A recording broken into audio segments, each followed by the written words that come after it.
Adamawa on red alert as measles claims 45 lives. Inflation biting hard as Bauchi residents lament hike in petrol prices. DSS seals community clinic over alleged quackery death in Jos. On the international scene, civilians killed in Israeli strike on South Lebanon. Hezbollah retaliates in response. Good evening and welcome to the news update at this hour on Trust Television. I am Aisha Salihu. Thank you so much for joining us.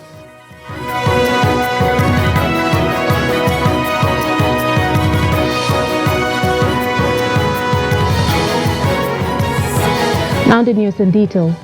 Measles outbreak has taken a devastating toll on Adamawa North Senatorial District with at least 45 confirmed deaths reported. Mobi and Gombe local government areas are the hardest hit by the epidemic, according to Felix Tangwame, the Commissioner for Health and Human Services in Adamawa State. Tangwame revealed this during a briefing with journalists following an Executive Council meeting, indicating that the outbreak has affected 8 wards in Mobi and 7 in Gombe, resulting in 45 fatalities out of 308 reported cases. In response to the crisis, Tangwame disclosed that all 21 local government areas except Lamurde have been placed on high alert. Despite the severity of the situation, he assured that the ministry has taken swift action to manage the outbreak effectively. Tangwame emphasized the collaborative efforts between the government and its partners in addressing the epidemic, highlighting their proactive stance in controlling the spread of the disease. Urging residents to prioritize preventive measures against measles, Tangwame stressed the importance of vigilance and proactive healthcare practices to mitigate the risk of further casualties. Tragedy strikes as 2 separate incidents of landmine explosions in Gamboro, Ngala and Dikwa local government areas of Borno State result in the loss of 11 lives and injuries to 5 individuals within the past week. Among the casualties are 9 members of the Civilian Joint Task Force who perished in Gamboro, Ngala last Saturday, April 27, and 2 civilians who lost their lives on Saturday, May 4th, in Dikwa. According to Bashir Abbas, spokesperson for the Borno State CJTF, the fatal incident in Gamboro, Ngala occurred when their vehicle detonated a landmine suspected to have been planted by terrorists just outside the town, instantly claiming 9 lives and leaving 2 severely injured.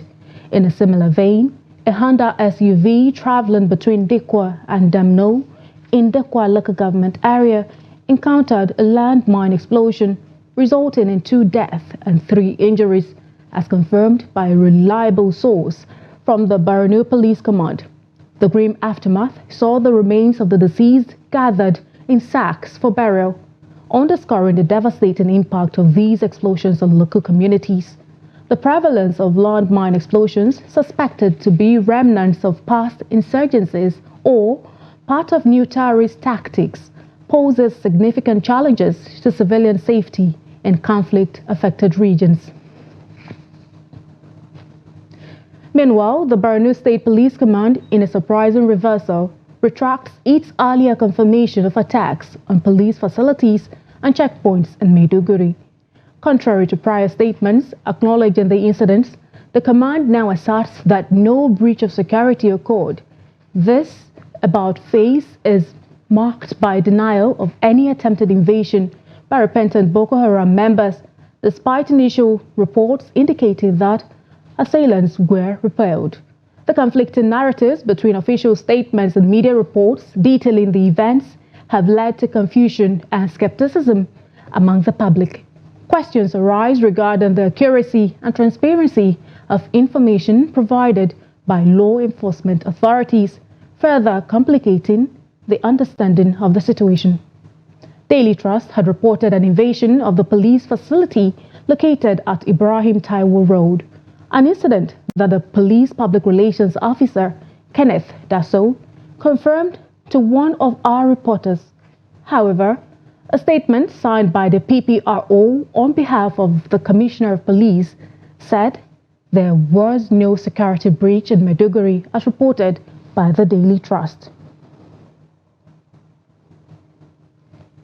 And now joining us via phone is Daily Trust Regional Editor Hamisu Matazu to speak on the developments.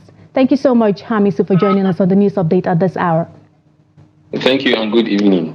Thank you. I'd like to hear your thought. What is the true nature of this attack and why is the police in denial?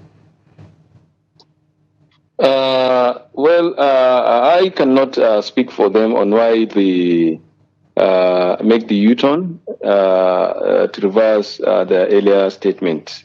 But I think the police as formation that's supposed to have integrity, and people so much rely on the information they dish out. We didn't expect that to happen.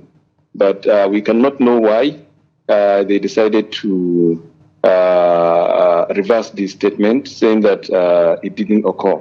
And surprisingly, all the places they mentioned that were attacked, the immigration and that of the NDLA checkpoints, it was not mentioned in the earlier statement.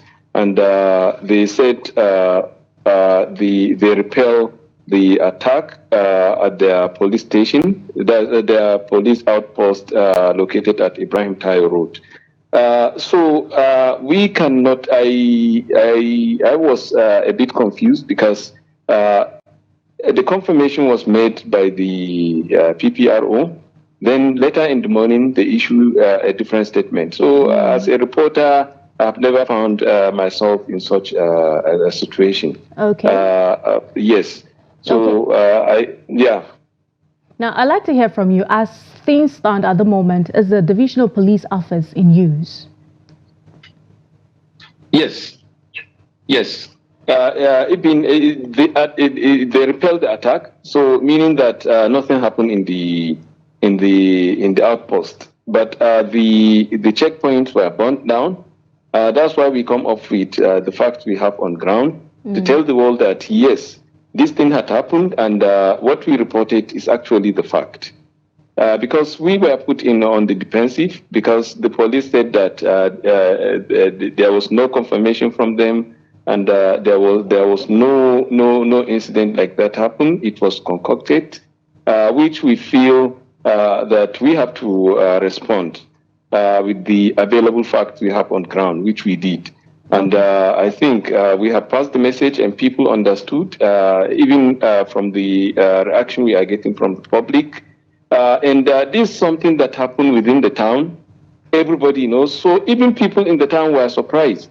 How could the police stood so low to deny what had happened and what people around that area, everybody knows that this thing happened. Why would they behave the way they did? It's left for them. I don't know why they did that, but we stood by our story, and we responded in the way we should. Yes. I guess moving forward, we'll get to understand the reason behind the reversal of their initial statement. Now to the landmines issue. Give us an understanding of what kind of threat they pose to the public. I think this is one of the most difficult time that people found themselves in those areas, because it happens on the Gambarungala Road, which many people fly. And what I can say is that this thing has been happening, is on increase. I think every other day you will hear that people ran into the landmine, and the landmine detonated, and people were killed, some were injured, and it has been on and on and on. And this road has a very long stretch. I don't know how the security can take care of that, but the road is most part of the road is is damaged, and they take advantage of such areas to plant the landmines. So we don't know what action the security are taking, but the last time, I think last 2 weeks, similar attack happened, and about 6 civilians were killed. And the military promised that they are on top of the situation, and they have educated the populace on what they should do, and what, yes, in the event they saw maybe a sign, because they have issued out some signs that the motorists should be to be on the watch out, so that whenever they saw such signs, they should report to the security operatives around the area, so that the anti-bomb squad can help them to achieve. Okay, thank you so much. We had there Hamisu Matazu, who is the Daily Trust Regional Editor. Thank you so much for your thoughts and your insights on this particular development. We do hope to reconnect with you as soon as there is more information regarding this. Thank you. Now, away from that, the unending communal attacks in Benue State is generating a debate calling for self-help as a panacea to insecurity. Amidst ongoing attacks on farming communities in Benue State, residents suggest that resorting to self-help measures may be more effective than relying solely on government rhetoric at all levels. Trust TV's Jimmy Azande reports. Over the past week, Benue State has witnessed at least 3 attacks by suspected header militia, leaving residents deeply concerned, particularly about the impact on farming communities. Many feel that in the face of government failures, communities must take matters into their own hands to safeguard their interests. The headers cannot just come into our state and take over our land unless there is an internal. You cannot just go into a strange land and know everything about that place. Before you come in, you must have somebody who is giving you an information. The problem in Benue State, let me say that government is number one to, first of all, tackle this problem, because in every state, government is the security of the state. So whatever that is happening in the state, I believe that government is aware of everything. Residents advocate for youth-led initiatives to protect their communities from external aggression. Security is in the hands of the federal state. Only the federal state controls the military, the police, the navy, the army, and etc., and even the intelligence gathering.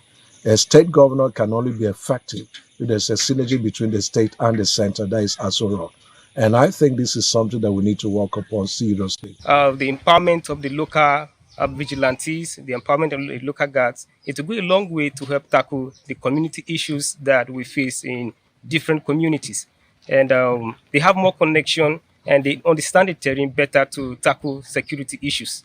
So I feel that if that is done, it will help to an extent to balance of security issues in the country. The prevailing wave of farmer header crisis in Benue State since 2018 has instilled fear among farmers, discouraging them from cultivating their farmlands due to the heightened risks for losing their lives, a grim reality that has become commonplace in many communities. Jimmy Azande, Trust TV News, Makurdi. Bauchi State residents express dissatisfaction with the Nigerian government's lack of responsiveness in addressing the challenges faced by the ordinary citizen. They cite scarce resources and the high cost of premium motor spirit, which exacerbate various issues within the community. This sentiment reflects broader concerns about the nation's current state, particularly in light of recent price hikes in petroleum products by independent marketers. Residents of Bauchi interviewed by Trust TV describe premium motor spirit as indispensable to many Nigerians. Ahmed Ibrahim and Muhammad Aliu, both family men with 5 and 7 children respectively, employed in the state capital, lament their inability to afford the upkeep of their motorcycles due to the recent price hike. Because what I earn is not sufficient to buy fuel and feed my family simultaneously, I have opted to leave the motorcycle at home and walk several kilometers to work. Even if I have some extra money due to the fuel scarcity, I will endure the journey on foot to ensure we can afford food. We should be able to purchase fuel despite the price hike, but it's becoming increasingly difficult with our limited funds, leading to struggles at the filling stations. If our government were responsible, they would address this situation. We feel cornered now. They should take the necessary action. A motorcycle mechanic and a household representative shared their perspective on the enduring challenges stemming from both official filling station and black market sellers of PMS. They emphasized that despite the price hikes, Nigerians continue to feel the impact of scarcity. I managed to buy fuel half a liter from the black market at 700 naira, but fuel is not readily available. Only a few stations have it, with queues up to 300 customers waiting to purchase. I can't wait any longer with what little I have. I must do something to provide food for my family. May God help us. Our leaders need to act swiftly. Due to this fuel crisis, prices have skyrocketed in the market. Everything, including basic commodities, is now 3 times more expensive. The price of PMS varies across filling stations, with 1 liter now cost 1,500 naira. We need the government to address this issue urgently because the Nigerian people are unhappy. Residents also lament the behavior of independent petroleum marketers, accusing some filling stations of holding the commodity to the detriment of the masses. They express frustration over the government's perceived inability to address the issue effectively. Adam Imam, Trust TV News, Bauchi. The Department of State Security took action on Sunday, sealing Al Ihsan Clinic in Ngwan Rogo community, just north local government area of Plateau State. The closure follows allegations of quackery and the reported death of a patient who underwent treatment at the clinic. The demise of a woman last week, purportedly following surgery performed by Lukman Abdul, has ignited controversy in the community.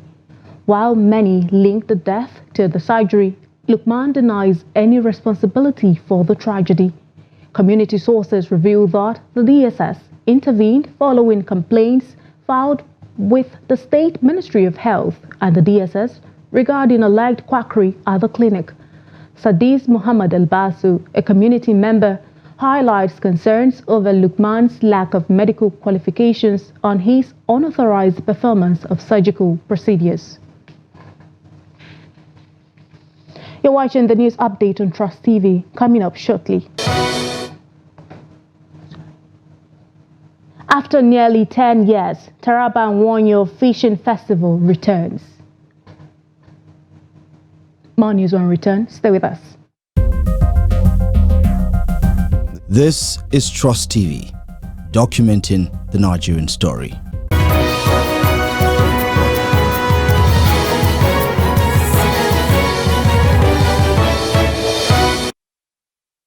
Welcome back and thank you for staying with us. Here is a reminder of our top stories. Adamawa on red alert as measles claims 45 lives. Inflation biting hard as Bauchi residents lament hike in petrol prices. And to more stories. After close to a 10-year hiatus, the Wanyo Fishing Festival in Taraba State has sprung back to life. The socio-cultural festival has been a selling point of tourism since its inception and has attracted many from within and outside the state. The report. Communities around River Ibi, which flows from the mountains of Cameroon, engage in fishing all round the year.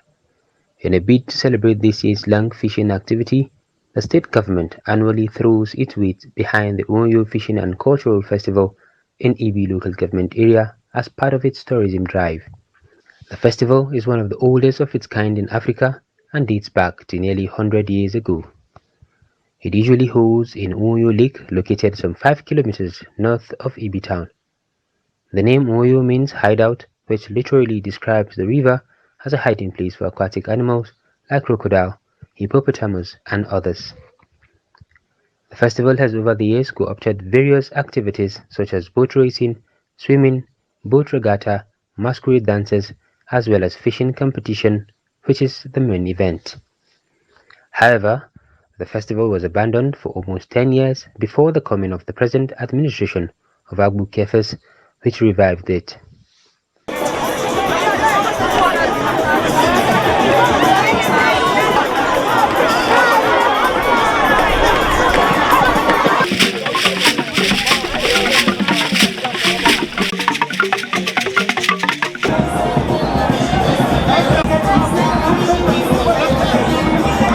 In his speech as chairman of the annual Moyo Fishing and Cultural Festival, the former Minister of Defense, retired General Theophilus Yakubu Danjuma, enjoyed the leadership of the country to address the rising insecurity, among other vices bedeviling the country, to ensure uneven development across the nation. We must put our own house in order. We must have peace in our state. We must have peace throughout the country. The Taraba State Governor, Abu Kefes, who stated that his administration is committed to ensuring justice and peace so that development can take its rightful course, maintained that efforts have been made to attract investment in the area of tourism. Please feel free to relate to the people in this environment, and the people in this environment ensure that everybody that came to this place is safe.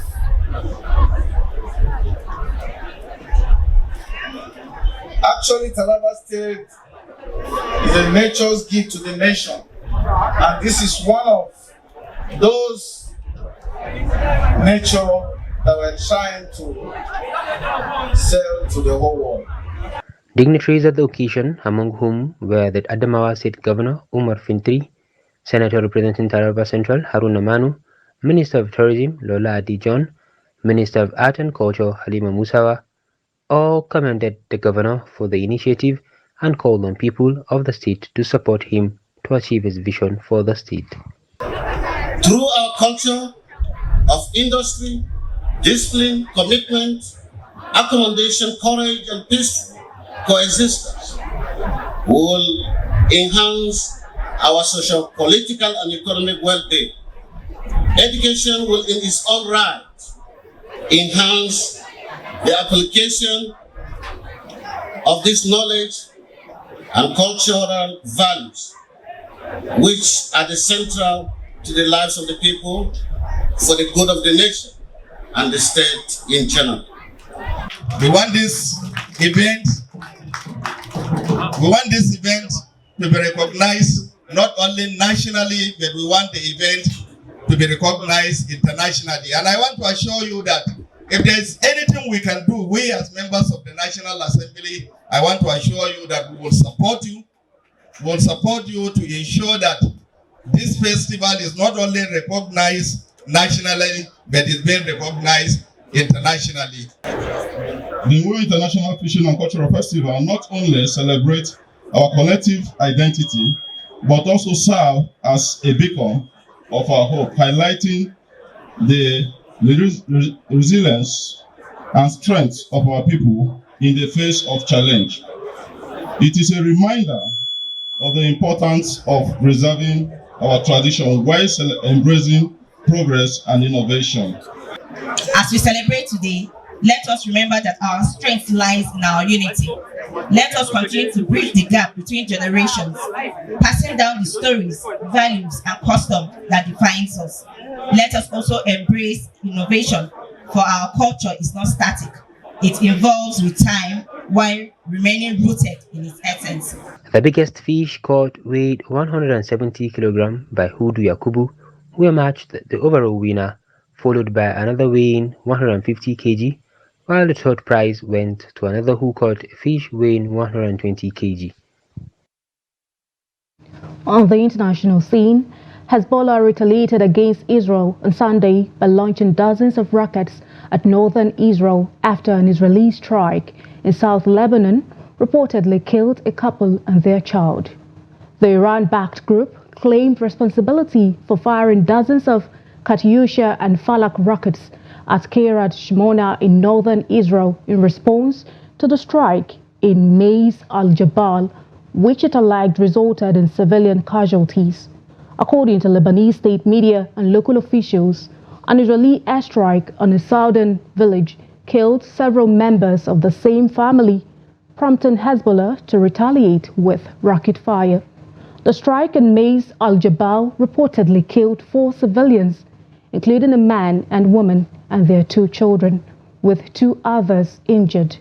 Hezbollah's statement indicated that their rocket attacks on Kiryat Shmona were in retaliation for what they termed a horrific crime committed by Israel.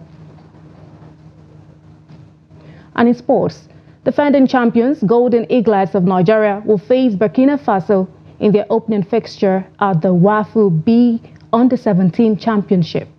The Eaglets defeated same opponent 2-1 in the final of the competition 2 years ago. Nigeria and Burkina Faso will clash at the University Stadium on Thursday, May 16. Manu Garba's side will take on Togo in their second game at the ground on Sunday, May 19. Their last group game against Togo is scheduled for the Accra Stadium on Wednesday, May 22. Hosts Ghana will face Cote d'Ivoire in the opening fixture of the competition. The finalists will represent the zone at the Africa Cup Under-17 Cup of Nations. And with that, we've come to the end of the news update on Trust Television at this hour. But remember, you can always follow us across all of our social media platforms and also join our YouTube live stream for more news, programs, and documentary. I'm Aisha Salihu. Thank you so much for watching.